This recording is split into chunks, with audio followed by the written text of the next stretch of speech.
Hello students, today we are going to discuss class 7th NCERT 2026 Social Science chapter number 2 Understanding the Weather।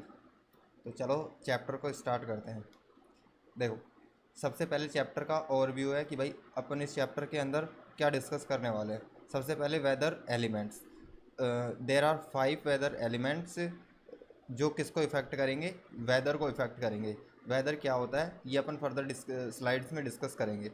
First is temperature, second is humidity, third one is pressure, fourth one is wind and rainfall. Temperature, how hot और cold the air, कि air है वो कितना hot है या cold है ये अपन को बताएगा। ह्यूमिडिटी, उसमें जो वाटर वेपर, एयर में वाटर की कितनी अमाउंट अवेलेबल है वो अपन को बताता है। प्रेशर, जो weight of the air on the earth, कि अर्थ के ऊपर एयर का कितना वेट है इसके बारे में अपन डिस्कस करेंगे कम्प्लीटली। विंड, जो एयर का मूवमेंट है वो किस साइड में या किस डायरेक्शन में हो रहा है। और रेनफॉल, कि एक पर्टिकुलर एरिया में पर्टिकुलर टाइम में कितना रेनफॉल हो रहा है। तो ये सारी चीज़ें हैं जो अपन इस चैप्टर के अंदर डिस्कस करेंगे।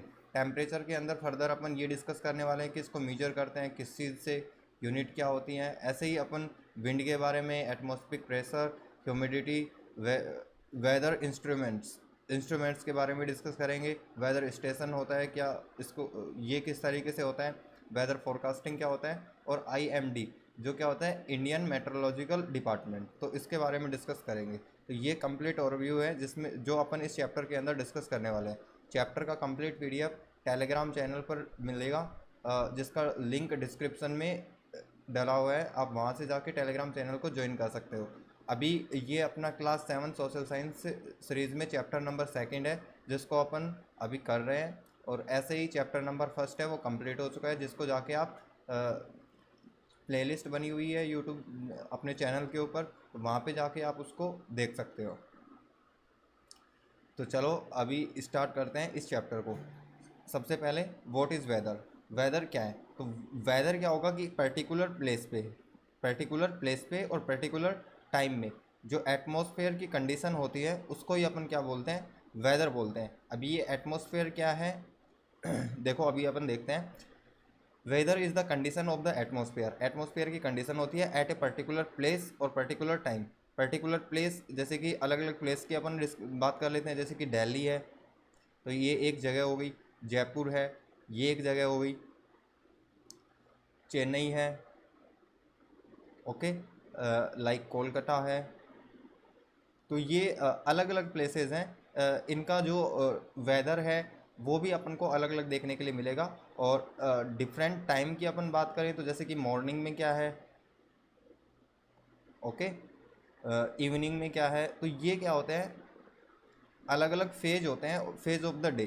तो डिफरेंट प्लेस और डिफरेंट टाइम पे एटमॉस्फेयर की जो कंडीशन है उसी चीज़ को अपन क्या बोलते हैं, वेदर बोलते हैं। ओके, अब एटमॉस्फेयर क्या है, the layer of gases surrounded the earth is called the atmosphere. कि जो गैसेज की लेयर है, गैसेज की लेयर है कहाँ पे, सराउंडिंग द अर्थ, अर्थ के चारों ओर, तो उसको ही अपन क्या बोलते हैं, एटमॉस्फेयर बोलते हैं एक तरीके से। देखो जैसे कि ये अपना क्या है, अर्थ है। अपन अर्थ पे कौन से वाले पार्ट पे रहते हैं, जो अर्थ है ये इसका जो अपर पार्ट होता है, जैसे कि ये वाला पार्ट है, ये अपर वाला पार्ट है, ठीक है। अपर वाले पार्ट के ऊपर अपन लाइव करते हैं इस तरीके से। अर्थ है वो स्फीयर का शेप का होता है, जैसे कि अपन ने प्रीवियस 6th क्लास में भी डिस्कस किया था। तो इसका जो सरफेस वाला पार्ट है उस पर अपन रहते हैं। जैसे कि अपन एक बॉल लेते हैं तो बॉल का जो सरफेस होता है उस पार्ट पर अपन एक तरीके से लाइव करते हैं। या फिर जितने भी अपने लैंड फॉर्म्स हैं, जैसे माउंटेन्स हैं, प्लेन्स हैं, और इसी तरीके से डेजर्ट्स वगैरह हैं, तो वो सभी के सभी इन सरफेस वाले पार्ट के ऊपर हैं। ओके, देखिए तो यहाँ पे क्या होगा मेनली, यहाँ पे देखो एक इस तरीके से लेयर बनेगी अर्थ के सराउंडिंग में चारों ओर, इस तरीके से। जैसे कि ये वाला पार्ट है अपना, कि अर्थ अगर इस तरीके से है तो उसके चारों ओर इतना पार्ट है जहाँ पे अपन एयर को फील कर सकते हैं। यहाँ पे इस पार्ट में अपन जो एयर है वो क्या है, एयर प्रेजेंट है,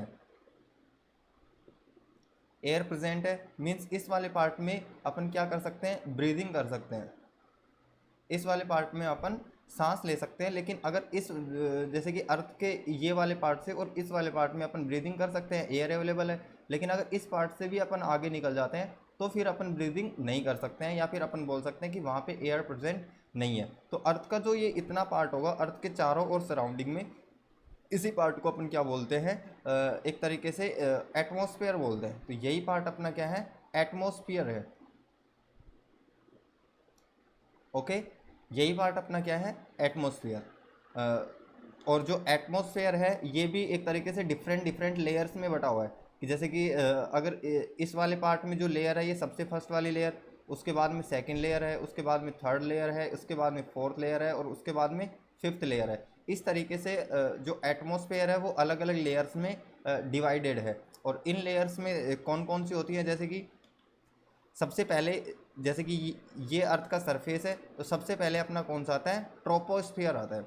ओके, यहाँ से और यहाँ तक लेके ये पूरा का पूरा पार्ट ही किसका है, एटमॉस्फेयर का है।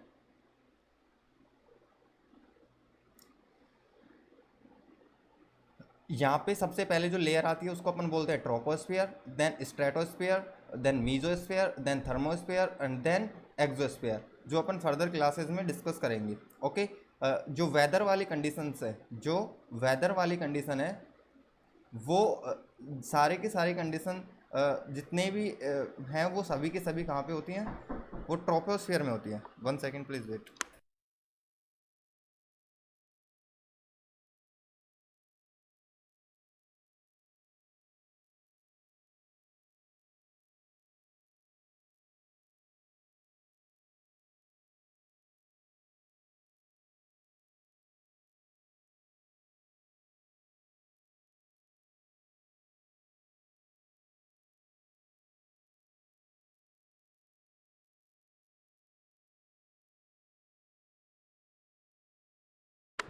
सॉरी टू डिस्टर्बेंस, चलो रिज्यूम करते हैं, है ना। तो अपन बता रहे थे कि जितने भी जो वेदर वाली कंडीशन है, जैसे कि क्लाउड फॉर्मेशन हो गया, जैसे कि क्लाउड फॉर्मेशन हो गया, तो ये सारी की सारी जो फिनोमिना होते हैं वो सभी कहाँ पे होते हैं, ट्रोपोस्फेयर वाली लेयर में होते हैं। ट्रोपोस्फेयर क्या है, ये एटमॉस्फेयर का ही एक पार्ट है। जो एटमॉस्फेयर है कौन सा पार्ट है, जहाँ पे अपन ब्रीदिंग कर सकते हैं, यहाँ पे या फिर जहाँ पे एयर है वो प्रेजेंट है अर्थ के सराउंडिंग। ओके, और ये एटमॉस्फेयर है, इसको फर्दर अपन 5 पार्ट में डिवाइड करते हैं, जिसमें फर्स्ट लेयर ये है, सेकेंड लेयर ये है, थर्ड लेयर ये है, fourth layer and fifth layer. और जो फर्स्ट वाली लेयर है अपनी ट्रोपोस्फियर, इसके अंदर जो वेदर वाली कंडीशन है वो सारी की सारी अपन देखते हैं। और अपन अर्थ का, जैसे कि ये एक तरीके से अर्थ बॉल है अपना, बॉल के शेप का है, तो इसका जो सरफेस वाला पार्ट है उस पर अपन रहते हैं। इसमें डिफरेंट फीचर आते हैं, जैसे कि प्लेट्यूज हैं, माउंटेन्स हैं, प्लेन्स हैं और ओशियंस है। जो ब्लू वाला पार्ट है ये पूरा का पूरा क्या है, वाटर, जिसको अपन क्या बोलते हैं, ओशियंस बोलते हैं।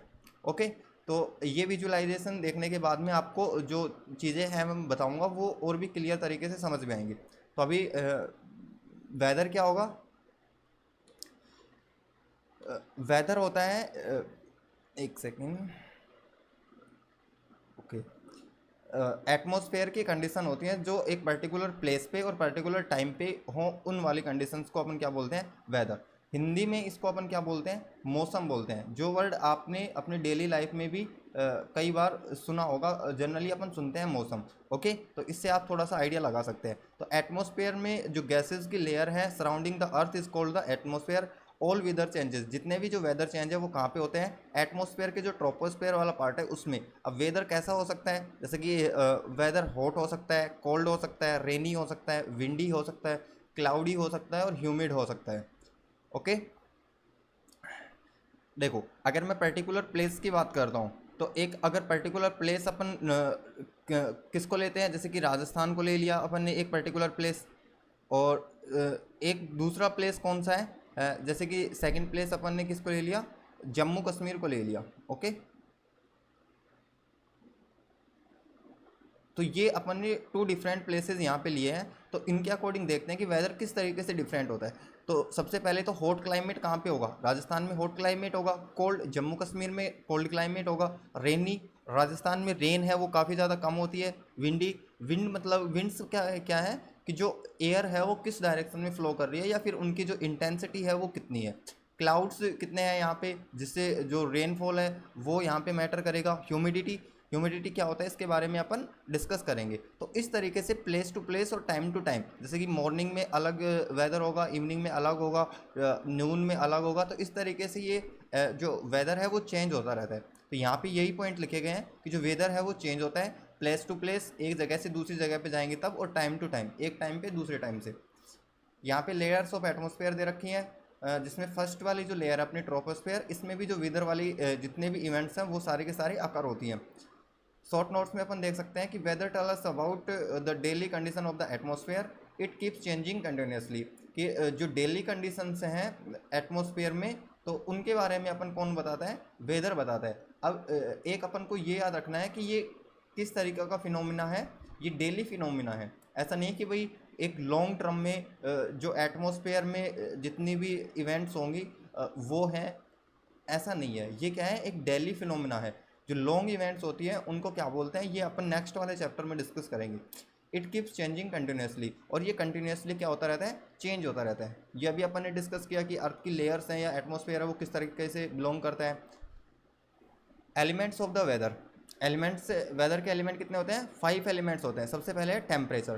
टेल अस हाउ हॉट और कोल्ड द एटमॉस्फेयर। अभी मैं एटमॉस्फेयर जब भी बोलूँ तो आपके माइंड में जो अभी पहले बताया है मैंने वो इमेजेस क्लियर होने चाहिए। तो एटमॉस्फेयर है वो हॉट है या कोल्ड है, ये अपन को टेम्परेचर से पता लगता है। प्रेसिपिटेशन क्या होता है कि वाटर है वो किसी भी फॉर्म में अगर अर्थ के ऊपर आता है तो उसको अपन क्या बोलते हैं, प्रेसिपिटेशन बोलते हैं। Any form of water falling from the sky, जो वाटर है वो किसी भी फॉर्म में क्या हो रहा है, फॉल हो रहा है, कहाँ से, स्काई से। और कहाँ पे फॉल होगा, ये एक तरीके से अर्थ के ऊपर फॉल होगा। ओके, तो इसको अपन प्रेसिपिटेशन बोलते हैं, जिसके बारे में अपन ने क्लास 6 में डिस्कस किया था। प्रेसिपिटेशन ये कैसे हो सकता है, रेन के फॉर्म में, स्नो के फॉर्म में, हेल या स्लिट है, इसमें वाटर भी होगा plus ice. Water plus ice कि एक तरीके से जो आइस होती है जिसको अपन बारिश के साथ में जब आइस भी गिरती है, जैसे जिसको अपन क्या बोलते हैं, ओले बोलते हैं, ठीक है, अपनी जनरल लैंग्वेज में ओले बोलते हैं। तो वाटर प्लस आइस ये दोनों मिक्स होके एक तरीके से फॉलिंग होगा अगर वाटर का, तो उसको अपन स्लिट बोलते हैं। हेल में ओनली क्या होंगे, आइस होगी यहाँ पे। और जो ये आइस है ये किस तरीके की होती है, हैवी होती है। लेकिन ये स्नो होता है, स्नो में भी आइस होती है, लेकिन ये आइस कैसी होती है, लाइट होती है, हल्की। ओके, तो ये यहाँ पे डिफरेंस होता है इनमें, स्नो, हेल और स्लिट में। अगर आप इनके बारे में और भी ज़्यादा डिटेल में जाना चाहते हो तो आप क्लास 6 का जो चैप्टर है वो देख सकते हो। एटमॉस्फेरिक प्रेशर, एटमॉस्फेरिक प्रेशर क्या होगा, देखो यहाँ पे अपना अर्थ इस तरीके से है, तो कोई भी पर्सन है वो इसके सरफेस पे बिलोंग करता है। जैसे कि यहाँ पे कोई पर्सन है तो यहाँ पे इस तरीके से एक तरीके से यहाँ पे इस तरीके से खड़ा हुआ है। ओके, अब ये पर्सन है ये इस तरीके से क्यों होता है, तो ये आपको पता होना चाहिए कि भाई अंदर के साइड में जो अर्थ है उसका एक क्या होता है, ग्रेविटी होती है या फिर ग्रेविटेशनल फोर्स होता है जो किसी भी ऑब्जेक्ट को अपने साइड में अट्रैक्ट करता है। ओके, अब यहाँ पे कोई पर्सन है तो यहाँ पे देखो एटमॉस्फेयर है, ये वाला पार्ट किसका है, एटमॉस्फेयर है। अब एटमॉस्फेयर में क्या प्रेजेंट है, एयर प्रेजेंट है। तो एयर है, एयर का अपना क्या होता है, एयर का अपना एक वेट होता है, एयर का अपना एक क्या होता है, वेट। तो इस वेट की वजह से जैसे कि यहाँ पे जो भी वेट है, एयर है, इस एयर की वजह से इस पर्सन के ऊपर क्या लगता है, एक तरीके से प्रेशर लगता है। ठीक है, जो एटमॉस्फेयर में एयर अवेलेबल है उस एयर की प्रेजेंस की वजह से इस पर्सन के ऊपर क्या लगेगा, एक तरीके से प्रेशर लगेगा।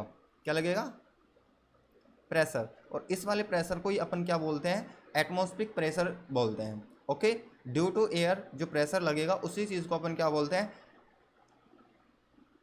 एटमॉस्फेरिक प्रेशर बोलते हैं। यहाँ पे देखो अपन यही डिस्कस कर रहे हैं, द प्रेशर जो लगता है एक्सर्ट होता है, pressure exerted by the weight of the air, जो एयर का वेट होता है उसकी वजह से जो प्रेशर लगेगा उसको ही अपन क्या बोलते हैं, एटमॉस्फेयर। विंड्स क्या होती हैं, मूवमेंट ऑफ एयर, कि जो हवाएं हैं वो किस डायरेक्शन में मूव कर रही हैं, one place to another place. Okay, humidity जो एनवायरनमेंट अभी अपन ने देखा है या फिर एटमॉस्फेयर अपन ने देखा है, तो उस एटमॉस्फेयर में जो वाटर है उसकी अवेलेबिलिटी कितनी है, वाटर का प्रेजेंट कितना है इन द एयर, उसी को अपन क्या बोलते हैं, ह्यूमिडिटी। लेकिन ये वाटर है वो किसके फॉर्म में होगा, वेपर के फॉर्म में होगा। देखो जो वाटर होता है वो सबसे पहले किस फॉर्म में होता है, लिक्विड के फॉर्म में होता है। ओके, अगर इसको मैं हीट देता हूँ, अगर इस वाटर को अपन हीट देते हैं तो ये चेंज हो जाता है किसमें, वेपर में। जैसे कि अपन अगर गैस के ऊपर पानी है जिसको अपन गर्म कर रहे हैं, हीट दे रहे हैं, तो पहले तो वो लिक्विड फॉर्म में होता है, लेकिन धीरे धीरे अपन देखते हैं कि जो उसकी भाप है, वेपर का मीनिंग क्या होता है, एक तरीके से भाप है, वो अपन को दिखाई देती है। तो मतलब जो लिक्विड है वो किस फॉर्म में चेंज हो जाता है, वो गैसियस फॉर्म में चेंज हो जाता है, और उसी को अपन क्या बोलते हैं, वेपर। तो एनवायरनमेंट के अंदर जो ये वाटर वेपर है ये कितना परसेंट है एयर के अंदर, उसी चीज़ को अपन ह्यूमिडिटी बोलते हैं। अगर वाटर वेपर ज़्यादा अवेलेबल है तो ह्यूमिडिटी हाई होगी, और वाटर वेपर अगर कम अवेलेबल है तो ह्यूमिडिटी है वो लो होगी। ओके, ये सारे वही एलिमेंट्स हैं, ऑल दी एलिमेंट्स। ऐसा नहीं है कि इनमें से कोई भी एक एलिमेंट है उससे अपन डिसाइड कर लेंगे कि किसी एरिया का किसी प्लेस का वेदर किस टाइप का है। ये जो सारे के सारे एलिमेंट्स हैं ये सभी मिलकर एक साथ में डिसाइड करते हैं कि किसी प्लेस का किसी एक पर्टिकुलर टाइम पे जो वेदर है वो किस टाइप का है। Okay, weather is determined by temperature, precipitation, pressure, wind and humidity. These elements keep changing continuously. तो जो वेदर है वो इन्हीं सभी 5 एलिमेंट से अपन डिसाइड कर सकते हैं, और जो ये सारे के सारे एलिमेंट्स हैं वो कंटिन्यूसली चेंज होते रहते हैं।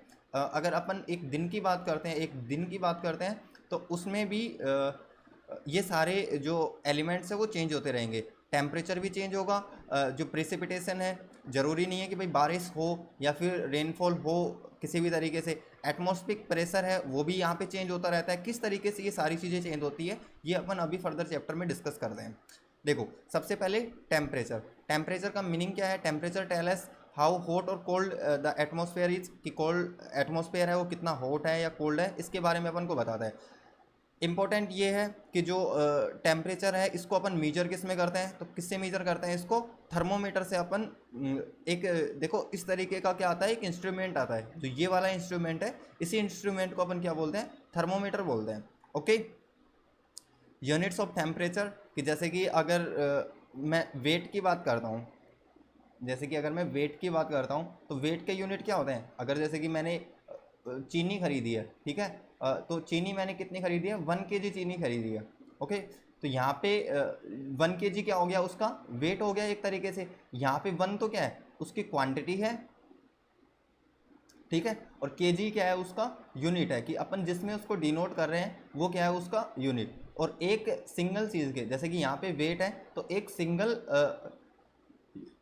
सिंगल थिंग के या फिर एक सिंगल चीज़ के एक से ज़्यादा यूनिट्स भी हो सकते हैं। जैसे कि अपन जो वेट है इसको केजी में भी मेजर कर सकते हैं और ग्राम में भी मेजर कर सकते हैं।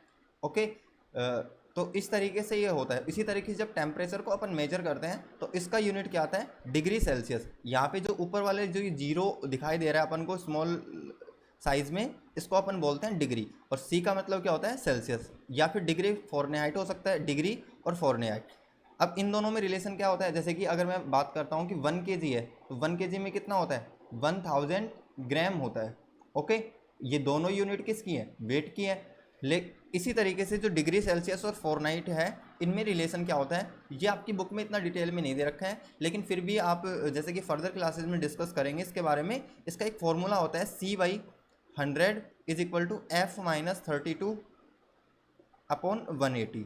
ओके, जैसे कि यहाँ पे एग्जांपल दे रखा है कि 15 डिग्री सेल्सियस है, उसमें 79 फॉरेनहाइट अपना होता है। तो अगर मैं इस वाले फॉर्मूले में अगर मेरे पास में एक वैल्यू गिवन है कि भाई इतना डिग्री सेल्सियस है अपने पास में, उसमें कितना फॉरेनहाइट होगा, तो डिग्री सेल्सियस यही इसी एग्जांपल से ले लेते हैं कि 15 डिग्री सेल्सियस है, तो 15/100 हो जाएगा।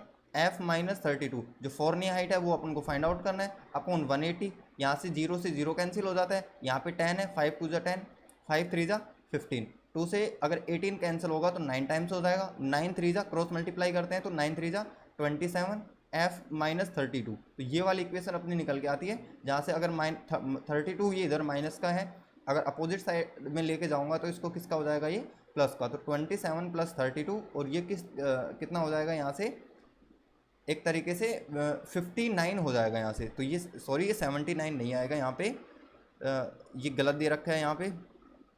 59 डिग्री फ़ारेनहाइट होता है। 15 डिग्री सेल्सियस में कितना होता है, 59 डिग्री फ़ारेनहाइट। तो डिग्री सेल्सियस में कितना ज़्यादा इंक्रीज़ हो रहा है ये यहाँ पे देखिए, कितना ज़्यादा इंक्रीज़ हो रहा है 15 से, ये 44 डिग्री है वो इंक्रीजमेंट हो जाता है अपना। तो अगर मैं बात करता हूँ कि 1 डिग्री सेल्सियस है, इसमें कितना होगा 44 डिग्री फ़ारेनहाइट। तो ये डिग्री सेल्सियस और फ़ारेनहाइट ये दोनों ही क्या होती हैं, यूनिट्स होती हैं किसकी, टेम्परेचर को मेज़र करने के लिए। ओके, होपफुली ये अभी क्लियर होगा। अभी अपन ने मीनिंग देखा है टेम्परेचर का, कैसे अपन उसको मेजर करते हैं। एक इंस्ट्रूमेंट होता है जिसको अपन थर्मोमीटर बोलते हैं, तो अपन उससे उसको मेजर करते हैं। इसका यूनिट्स क्या होता है, degree Celsius and degree Fahrenheit.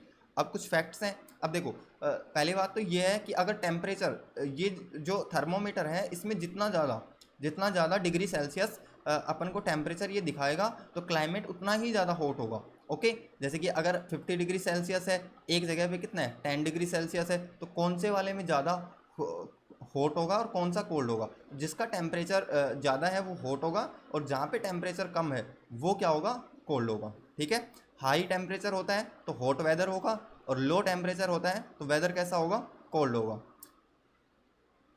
देखो, समर, विंटर और मानसून, इन तीनों में जो टेम्परेचर है वो चेंज होता रहता है। ये जो टेम्परेचर है ये चेंज होता रहता है फ्रॉम प्लेस टू प्लेस। एक जगह से दूसरी जगह पे जाएंगे तो चेंज हो जाएगा, और एक सीज़न से दूसरे सीज़न में जाते हैं तो ये चेंज हो जाएगा। ये वाली चीज़ आपको याद नहीं रखनी है यहाँ पे कि समर में कितना है, विंटर में कितना है और मानसून में कितना है, क्योंकि ये कभी भी फिक्स नहीं होता है। एक एरिया से दूसरे एरिया में जाएंगे तो जो ये सीजन के थ्रू जो टेम्परेचर है वो चेंज होता जाएगा। लेकिन बस आपको इतना याद रखना है कि जो टेम्परेचर है वो एक सीज़न से दूसरे सीज़न में, या फिर अपन बात कर सकते हैं कि एक जगह से दूसरी जगह पे ये चेंज होता रहता है। एक अपना डेफिनेशन आती है यहाँ पे, range of temperature. Range of temperature, जैसे कि अपन एक दिन की बात करते हैं, क्या होता है ये, अगर मैं एक दिन की बात करता हूँ तो एक दिन में जो मैक्सिमम टेम्परेचर, कि भाई मैक्सिमम कितना टेम्परेचर गया है यहाँ पे, और उसमें से अगर मैं सब्ट्रैक्ट कर देता हूँ उस दिन का मिनिमम टेम्परेचर, तो उस चीज़ को अपन क्या बोलते हैं, रेंज ऑफ टेम्परेचर बोलते हैं। ओके, देखिए, the difference between the highest and lowest temperature of a day, कि एक दिन का जो हाईएस्ट टेम्परेचर है और जो लोवेस्ट टेम्परेचर है, इनमें डिफरेंस कोई अपन क्या बोलते हैं, रेंज ऑफ टेम्परेचर। इसका फॉर्मूला इस तरीके से होता है, हाईएस्ट माइनस लोवेस्ट टेम्परेचर। जैसे कि एग्जांपल के लिए, अगर एक दिन में हाईएस्ट टेम्परेचर 32 डिग्री सेल्सियस है और लोवेस्ट टेम्परेचर कितना है 18 डिग्री सेल्सियस, तो रेंज क्या हो जाएगी इस टेम्परेचर की, जो हाईएस्ट टेम्परेचर है 32 डिग्री सेल्सियस और जो लोवेस्ट टेम्परेचर है दैट इज़ 18 डिग्री सेल्सियस, तो अपन इन दोनों को माइनस कर देंगे, कितना हो जाएगा 14 डिग्री सेल्सियस। तो इस तरीके से जो रेंज ऑफ टेम्परेचर है वो होती है। एक यहाँ पे होगा मीन डेली टेम्परेचर। अब मीन डेली टेम्परेचर में क्या होगा कि एक दिन का जो मैक्सिमम टेम्परेचर है वो, और एक दिन का जो मिनिमम टेम्परेचर है वो, अगर मैं इन दोनों को ऐड करके 2 का डिवाइड कर देता हूँ तो वहाँ पे अपने पास में क्या निकल के आता है, मीन डेली टेम्परेचर अपने पास में निकल के आएगा। इसको मीन भी बोल सकते हैं या फिर इसको एवरेज भी बोल सकते हैं। मीन बोल सकते हैं या फिर क्या बोल सकते हैं, average. The average of the maximum and minimum temperature of the day is called the mean daily temperature. इसका फॉर्मूला यही होगा, maximum temperature plus minimum temperature by 2। ठीक है, तो इस तरीके से अपने जो पहला एलिमेंट है जो वेदर को इफेक्ट करता है दैट इज़ टेम्परेचर, तो वो अपन ने डिस्कस कर लिया है। ओके, क्या क्या चीज़ें आई हैं, एक तो इसका मीनिंग है, वो क्या होता है कि टेम्परेचर का मीनिंग क्या है, इसको अपन मेजर किस तरीके से करते हैं, इसके जो यूनिट्स हैं वो क्या होते हैं। ओके, और एक रेंज ऑफ टेम्परेचर और एक मीन ऑफ टेम्परेचर। इस तरीके से जो टेम्परेचर वाला पार्ट है वो कंप्लीट होता है। सेकंड पार्ट पे आते हैं जो कि क्या है, प्रेसिपिटेशन। जो वाटर है, प्रेसिपिटेशन में मैंने आपको बताया कि एनी फॉर्म ऑफ वाटर, कि वाटर का कोई भी फॉर्म है that fall from the sky on the earth. Upon last में ये भी लिख सकते हैं, on the earth surface. Okay, कि जो वाटर है वो किसी भी फॉर्म में फॉल करता है from the sky on the earth surface. Sky से कहाँ पे एक तरीके से फॉलिंग होगी इसकी, अर्थ सरफेस के ऊपर गिरेगा ये। जैसे कि किसके फॉर्म में, रेन, स्नो, हेल, स्लिट, इन सब के बारे में मैंने आपको बताया। इसको अपन मेजर किस में करते हैं, ठीक है, तो ये आपको याद रखना है, इम्पोर्टेंट है। इसको अपन मेजर करते हैं किससे, रैन गॉग से। जो रैन गॉग होता है ये इस तरीके का होता है, देखो यहाँ पे इमेज दे रखी है रैन गॉग की। ये एक इंस्ट्रूमेंट है, ठीक है, जिससे अपन मेजर कर सकते हैं कि एक एरिया में कितना प्रेसिपिटेशन हुआ है या फिर एक एरिया में कितना रेनफॉल हुआ है, कितनी बारिश वहाँ पे हुई है। अब देखो इसमें जो रेन गॉग है इसमें 3 चीज़ें हैं जिनको अपन इंक्लूड करते हैं। इसके 3 पार्ट हैं। सबसे ऊपर इसमें क्या होता है, एक फनल लगी हुई होती है। देखो ये अपन को ऊपर वाले पार्ट में दिख रही है इस तरीके से, तो ये वाला पार्ट कौन सा है इसका, फनल। इसको अपन क्या बोलते हैं, फनल। यहाँ पे जो रेन वाटर है वो एक तरीके से इसमें आके यहाँ पे गिरेगा। जो ये रेन गॉग है, अगर अपन को प्रेसिपिटेशन या फिर एक एरिया में बारिश को मेजर करना है तो अपन इसको खुले एक ओपन एरिया में ले जाके रख देंगे। ओके, फिर जो रेन वाटर है वो यहाँ पे फनल में आएगा सबसे पहले, और उसके बाद में ये क्या होती है, यहाँ पे मेजरिंग ट्यूब होती है जिसपे इस तरीके से यूनिट लिखी होती हैं, जैसे कि 0, 10, 20, 30, 40 इस तरीके से कंटिन्यूसली ये लगी हुई होती हैं। और जो ये मेजरिंग स्केल है किस में मेजर होती है, ये मिलीमीटर में मेजर होती हैं। किस में, मिलीमीटर में। ओके, तो इस तरीके से एक फर्दर कीप होती है, और कीप के अंदर जब वाटर कलेक्ट होता रहता है तो उससे अपन को आइडिया लग जाता है कि भाई इस एरिया में इतना mm या फिर मिलीमीटर जो रेन है वो हुई है। ओके, रेन गॉग क्या होता है, rain water is collected in measuring tube. जो मेजरिंग ये ट्यूब है इसमें कलेक्ट किया जाता है। The collected water is measured in mm, जो मिलीमीटर है उसमें मेजर किया जाता है। 5, जैसे कि 5 mm rainfall means rain water collected up to 5 mm height, कि अगर ये रेन वाटर है, अगर ये 5 mm की हाइट तक इतना ये फिल हो जाता है जब बारिश होती है उसके ड्यूरिंग में, तो अपन बता सकते हैं कि वहाँ पे जो रेनफॉल हुआ है वो कितनी रेनफॉल हुआ है, 5 mm रेनफॉल हुआ है। ओके, इंपॉर्टेंट नोट्स हैं कि heavy precipitation may cause floods, कि जब अगर ज़्यादा बारिश हो जाएगी, ज़्यादा प्रेसिपिटेशन हो जाएगा तो उस कंडीशन को अपन क्या बोलते हैं, फ्लड। वेरी लो प्रेसिपिटेशन, कि अगर बारिश है वो एकदम ही कम होती है तो उस चीज़ को अपन ड्रॉप बोलते हैं, जिसको अपन सूखा बोलते हैं अपनी जनरल लैंग्वेज में। Rainfall is very important for agriculture, कि जो रेनफॉल है वो एग्रीकल्चर के लिए भी, जो क्रॉप्स अपन प्रोडक्शन करते हैं फार्मिंग वगैरह, तो उसके लिए भी काफ़ी ज़्यादा इंपॉर्टेंट होता है। कुछ एक्स्ट्रा नोट्स हैं। Rainfall data help meteorologist predict weather conditions. Meteorologist कौन होते हैं, जो एक तरीके से जो वेदर है इसको एक तरीके से मेजर करते हैं, ठीक है, उनको अपन क्या बोलते हैं, उन लोगों को अपन मेट्रोलॉजिस्ट बोलते हैं। ओके, इसके बारे में अपन फर्दर डिस्कस करेंगे इसी चैप्टर के अंदर। एटमॉस्फेरिक प्रेशर है वो क्या होता है, मैंने आपको बताया था स्टार्टिंग में। Atmospheric pressure is the pressure exerted by weight of air, कि जो एयर का वेट है एटमॉस्फेयर के अंदर, तो उससे जो प्रेशर लगता है, उससे जो प्रेशर एक्सर्ट होता है उसी को अपन क्या बोलते हैं, एटमॉस्फेरिक प्रेशर बोलते हैं। ओके, तो अभी आपको ये चीज़ें क्लियर होंगी कि ये एटमॉस्फेरिक प्रेशर है वो क्या होता है एक्चुअल में, कि जो एटमॉस्फेयर है अपना, उसमें जो एयर अवेलेबल है उस एयर से किसी भी चीज़ के ऊपर या किसी भी पर्सन के ऊपर जो प्रेशर एक्सर्ट होगा उसी चीज़ को अपन क्या बोलेंगे, एटमॉस्फेरिक प्रेशर बोलेंगे। सबसे पहली तो बात क्या है कि एयर के पास में अपना वेट होता है, जैसे कि मैंने आपको बताया था, the atmospheric pressure on the earth surface. जो अर्थ का सरफेस है, अर्थ का सरफेस क्या होता है, इसका मीनिंग मैंने आपको बताया। Okay, atmospheric pressure changes from place to place, कि एटमॉस्फेरिक प्रेशर है वो अलग अलग जगहों पे अलग अलग होता है, ठीक है। ये किस तरीके से होता है ये मैं आपसे अभी डिस्कस करूँगा। प्रेशर एंड एल्टीट्यूड, ये किस पे बेस्ड डिपेंड करता है, जो एटमॉस्फेरिक प्रेशर है वो एल्टीट्यूड पे। एल्टीट्यूड का जनरल सा मीनिंग अपन देख सकते हैं किससे, हाइट से, कि कोई ऑब्जेक्ट अर्थ की सरफेस से जितना ज़्यादा हाई है उसका प्रेशर उतना ही कम होगा। देखो किस तरीके से, अगर ये अपना क्या है, एक तरीके से अर्थ है, ठीक है, यहाँ पे एक माउंटेन है, माउंटेन्स मैंने अभी आपको बताया था कि माउंटेन्स है, ओशियंस है, डेजर्ट्स हैं, ये सारे के सारे कहाँ पे लाई करते हैं, ये जो अर्थ का सरफेस है, जो ये वाला पार्ट है ये अर्थ का सरफेस होता है। ओके, जो आउटर पार्ट, अगर अपन इसको 3D में इमेजिन करें तो अपन एक बॉल को इमेजिन कर सकते हैं, और बॉल का जो अपर पार्ट होता है उसको अपन क्या बोलते हैं, उसका सरफेस बोलते हैं। तो अगर यहाँ पे माउंटेन है तो एक पर्सन यहाँ पे है कि जो इस नीचे वाले पार्ट पे यहाँ पे खड़ा हुआ है, और एक पर्सन कहाँ पे है जो इस माउंटेन के अपर पार्ट पे खड़ा हुआ है, ठीक है। तो किसके ऊपर एटमॉस्फेरिक प्रेशर ज़्यादा होगा, तो तो जिसका एल्टीट्यूड, एल्टीट्यूड का मैंने बताया अभी, हाइट कि हाइट कहाँ से होती है, ये अर्थ का जो सरफेस होता है उससे। तो यहाँ पे इसकी हाइट तो कम है, तो भाई कम हाइट पे है ये, और यहाँ पे ये ज़्यादा हाइट पे है। और इस तरीके से जो अपना एटमॉस्फेयर है वो इस तरीके से अर्थ के सराउंडेड होता है। ओके, अभी देखो यहाँ पे तो ओनली यही एयर है, और यहाँ पे देखो इतनी सारी एयर है, यहाँ पे तो इतनी सारी एयर है। देखो एक बार मैं आपको वापस से इसमें करके दिखा देता हूँ। देखो अपना ये एटमॉस्फेयर वाला पार्ट है कि जो यहाँ से लेके और यहाँ तक, ये कम्प्लीटली पार्ट किसका है, एटमॉस्फेयर का है। अगर लेट कर लेते हैं कि भाई यहाँ पे एक इस तरीके से माउंटेन है, ओके, यहाँ पे एक पर्सन है और एक पर्सन नॉर्मली यहाँ पे है, तो यहाँ पे देखो काफ़ी सारी एयर अवेलेबल है, काफ़ी सारी एयर अवेलेबल है। तो जितनी ज़्यादा एयर होगी उसका वेट भी उतना ही ज़्यादा होगा, और उतना ही ज़्यादा इसके ऊपर क्या लगेगा, प्रेशर लगेगा। यहाँ पे जो पर्सन है इसके ऊपर जो एयर अवेलेबल है वो इस वाले पर्सन के ऊपर जितनी एयर है इसके कंपैरिजन में क्या है, ये कम है। तो इसके ऊपर भी प्रेशर तो लगेगा, लेकिन ये प्रेशर कैसा होगा, कम होगा। जैसे कि यहाँ पे अगर कोई पर्सन है, इसको मैं मान लेता हूँ कि ये पर्सन फर्स्ट है, ठीक है, और ये पर्सन कौन सा है, सेकंड है। या फिर अपन इसको किससे डिनोट कर सकते हैं, इसको एच से डिनोट कर सकते हैं अपन,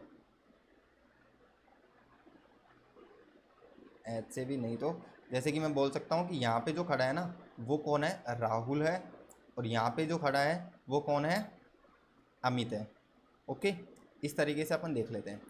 अब देखो मेरे को ये बताओ, ये दो पर्सन है यहाँ पे अपने पास में, एक तो राहुल है और एक पर्सन कौन सा है, अमित।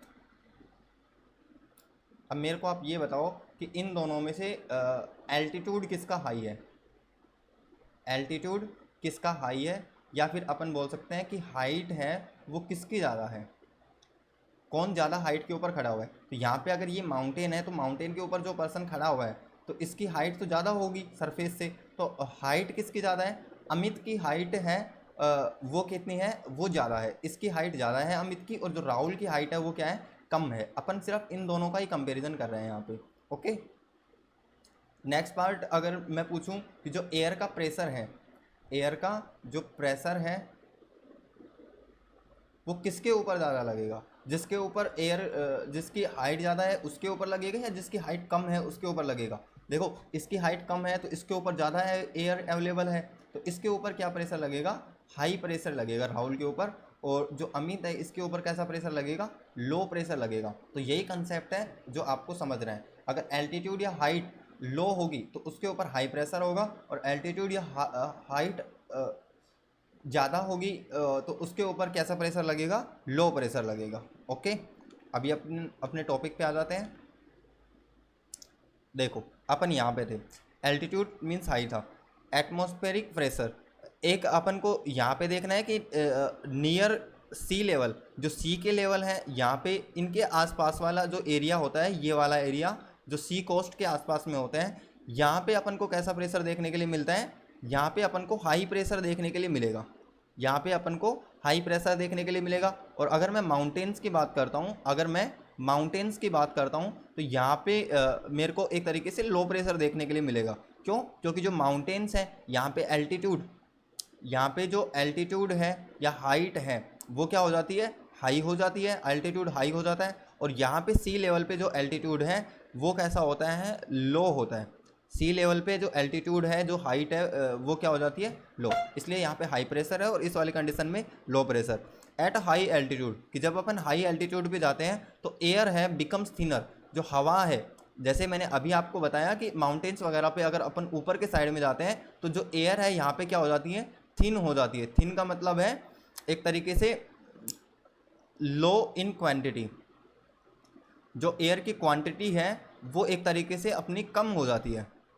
ओके, ऑक्सीजन का जो लेवल है वो भी क्या हो जाता है, यहाँ पे डिक्रीज हो जाता है, और पीपल में फील ब्रेथलेस और टायर्ड, और जो लोग हैं वो अपने आप को जैसे कि सांस नहीं ले पाते हैं और अपने आप को थका हुआ महसूस करते हैं। तो ये तीनों ही पॉइंट यहाँ पे काफ़ी ज़्यादा इंपॉर्टेंट है। ओके, जो हाई एल्टीट्यूड्स हैं जैसे कि माउंटेन्स हैं तो उनके ऊपर लोगों को किस तरीके का फील होता है। प्रेशर और एल्टीट्यूड जैसे हाई प्रेस सी लेवल है, सी लेवल के पास में जो हाइट है, एल्टीट्यूड है, वो लो होता है, और यहाँ पे प्रेशर कैसा होगा, हाई होगा। और जो माउंटेन्स हैं यहाँ पे हाइट ज़्यादा होती है, एल्टीट्यूड हाई होता है, इसलिए यहाँ पे क्या होता है, लो प्रेशर। ओके, प्रेशर है वो डिक्रीज होगा जैसे जैसे एल्टीट्यूड इंक्रीज होगा। तो जैसे जैसे एल्टीट्यूड या हाइट है वो इंक्रीज होती जाएगी, वैसे वैसे जो प्रेशर है वो क्या होता जाएगा, डिक्रीज होता जाएगा। एक यहाँ अपना यहाँ पे इसी में टॉपिक आता है लो प्रेशर सिस्टम। ओके, लो प्रेशर सिस्टम अपना होता है, ये क्या होता है, अगर जो एटमॉस्फेरिक प्रेशर है उसमें क्या हो जाए, सडन फॉल हो जाए, तो उस चीज़ को अपन क्या बोलते हैं, डिप्रेशन या फिर लो प्रेशर सिस्टम बोलते हैं। ओके, इसको आपको याद रखना है कि a sudden fall in atmospheric pressure, sudden fall अगर एटमॉस्फेरिक प्रेशर में हो जाए तो उसको अपन डिप्रेशन या लो प्रेशर सिस्टम बोलते हैं। ये किसकी वजह से होता है, जब कोई स्ट्रॉम आए, कोई तूफान आ जाए, या फिर एकदम से क्या आ जाए, साइक्लोन आ जाए, तो उन वाली कंडीशन में अपना क्या क्रिएट होता है, लो प्रेशर सिस्टम क्रिएट होता है। ओके, एटमॉस्फेरिक प्रेशर है उसको अपन मेजर किस में करते हैं, तो एटमॉस्फेरिक प्रेशर को मेजर करने के लिए एक इंस्ट्रूमेंट होता है जिसको अपन क्या बोलते हैं, barometer. Okay, barometer measures the pressure of the atmosphere. जो एटमॉस्फेयर का प्रेशर है उसको कौन मेज़र करता है, बैरोमीटर मेज़र करता है। तो इस तरीके का जो ये इंस्ट्रूमेंट होता है, और यहाँ पे जो MB इसका जो यूनिट होता है किसका, एटमॉस्फेरिक प्रेशर का। एटमॉस्फेरिक प्रेशर को अपन किस में मेजर करते हैं, मिली बार में अपन इसको मेजर करते हैं। इस तरीके का एक तरीके से इंस्ट्रूमेंट होता है, और यहाँ पे जो एटमॉस्फेरिक प्रेशर है वो यहाँ पे गिवन होता है। अगर एटमॉस्फेरिक प्रेशर अप्रोक्स 1000 होता है, तो इससे अगर ज़्यादा है तो वहाँ पे एटमॉस्फेरिक प्रेशर ठीक है, लेकिन अगर इससे 1000 से अगर कम हो जाता है तो इस चीज़ को अपन लो प्रेशर जोन अपन बोल सकते हैं, या फिर लो प्रेशर सिस्टम या डिप्रेशन अपन बोल सकते हैं। Okay, normal pressure at sea level पे कितना होता है, 1013 millibar. Okay, atmospheric pressure plays an important role in weather changes, कि जब वेदर में चेंज होता है तो उसमें जो एटमॉस्फेरिक प्रेशर है वो एक काफ़ी ज़्यादा इंपॉर्टेंट रोल है वो प्ले करता है। ओके, तो अपना ये एटमॉस्फेरिक प्रेशर वाला पार्ट है वो यहाँ पे कंप्लीट होता है। होपफुली आपको ये ठीक से समझ में आया होगा। सबसे इम्पोर्टेंट यही है कि एटमॉस्फेरिक प्रेशर है उसका मीनिंग आपको पता होना चाहिए कि एटमॉस्फेरिक प्रेशर है वो क्या होता है। एयर, ये प्रेशर लगता है ड्यू टू एयर, लेकिन ड्यू टू एयर ये प्रेशर किस तरीके से लगेगा एटमॉस्फेयर के अंदर वो आपको क्लियर होना चाहिए। ओके, जैसे जैसे एल्टीट्यूड या हाइट है वो इंक्रीज होती है, डिक्रीज होती है, तो एटमॉस्फेरिक प्रेशर पर क्या इफेक्ट पड़ता है, लो प्रेशर सिस्टम क्या होता है। ओके, और इसका जो मेजरिंग इंस्ट्रूमेंट है वो कौन सा होता है, बैरोमीटर, और इसको अपन मिली बार में मेज़र करते हैं।